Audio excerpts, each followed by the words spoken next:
सब्र करना पड़ता है। एक दिन हम दोनों भी कहाँ जा पाते, तुम बड़ी दिलचस्पी से उस घूमते हुए चाक को देख रहे थे। मिट्टी का बेशकुल ढेर आस्ता हंसता एक खूबसूरत प्याले में बदल रहा था। तुमने आस्था से कहा, देखो जिंदगी भी शायद ऐसी ही है, अगर सब्र न हो तो कोई शक्ल मुकम्मल नहीं होते। उस वक्त तुम्हारी बात एक आम सी मिसाल लगी, मगर बरसों बाद वो मेरी जिंदगी का सबसे बड़ा सबक बन गई।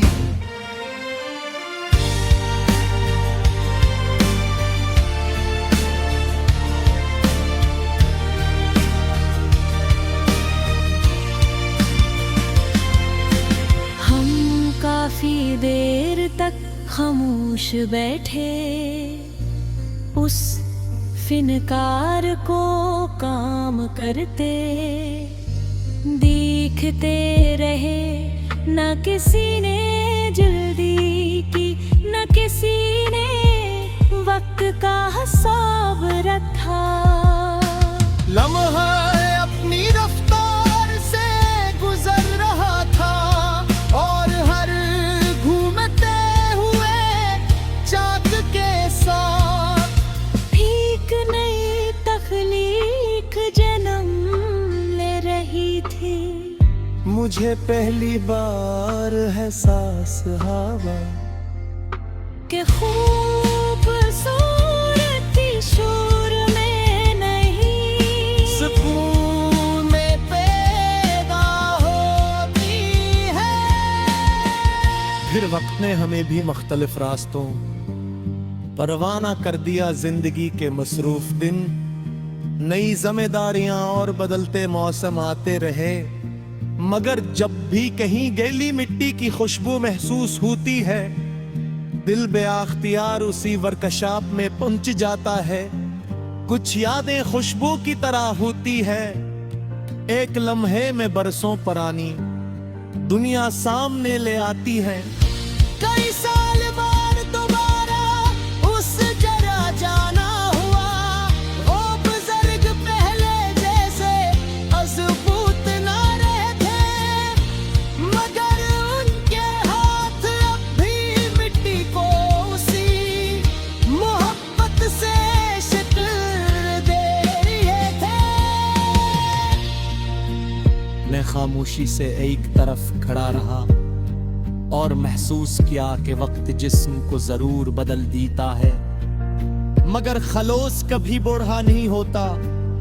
मैंने उस दिन एक छोटा सा मिट्टी का प्याला खरीद लिया। शायद मुझे उसकी जरूरत नहीं थी, मगर उसके साथ जड़ी हुई याद मेरे लिए बहुत कीमती थी। अब वो प्याला मेरे कमरे की मेज पर रखा रहता है। जब भी उस पर नजर पड़ती है, मुझे याद आता है कि जिंदगी में हर खूबसूरत चीज वक्त, सब्र और मोहब्बत मांगी है।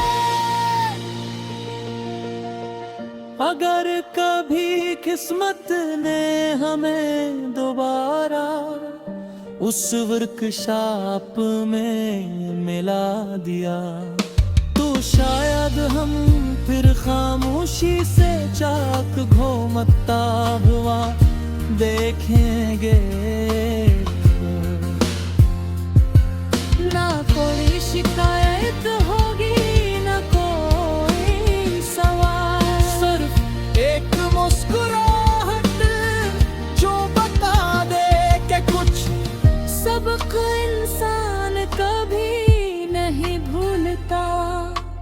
आज भी जब जिंदगी मुश्किल लगती है, मैं उससे मिट्टी के प्याले को हाथ में ले लेता हूँ। वो मुझे याद दिलाता है कि इंसान भी मिट्टी की तरह है, हालातों से आजमाते हैं, वक्त उसे तराशता है। और सब्र उसे खूबसूरत बनाता है। शायद इसीलिए कुछ मुलाकाती सिर्फ शॉर्ट चलने के लिए नहीं होते,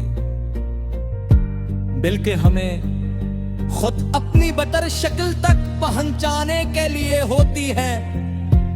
और उनकी यही खामोश तासीर हमेशा